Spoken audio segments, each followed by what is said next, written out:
मित्र हो, खरा श्रीमंत कोण?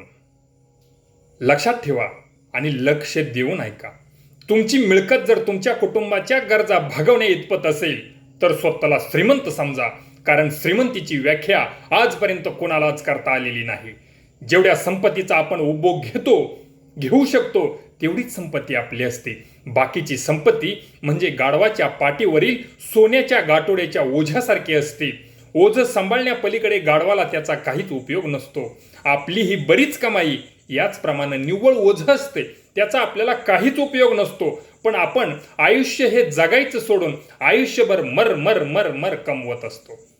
म्हणून मित्र हो, जोपर्यंत जिवंत आहोत तोपर्यंत असं जगा की खरंच आपलं जगणं म्हणजे इतरांसाठी आधारवड असलं पाहिजे. आपलं जगणं इतरांसाठी प्रेरणादायी असलं पाहिजे आणि आपली कमाई इतरांच्या चेहऱ्यावर हसू फुलवण्यासाठीही खर्च केली पाहिजे. इतरांना मदत केली पाहिजे, इतरांना सहकार्य केलं पाहिजे. मिळालेल्या कमाईतून चांगलं काहीतरी केलं पाहिजे, इतरांसाठीही काहीतरी केलं पाहिजे.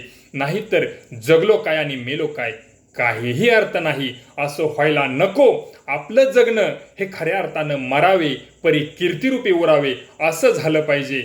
आणि म्हणून कधीतरी मनाला हेही समजवा की आपण कितीही संपत्ती कमावली तरी ज्या वेळेला आपल्याला हे जग सोडून जायचं आहे त्यावेळेला सगळी संपत्ती इथंच ठेवून जायची आहे.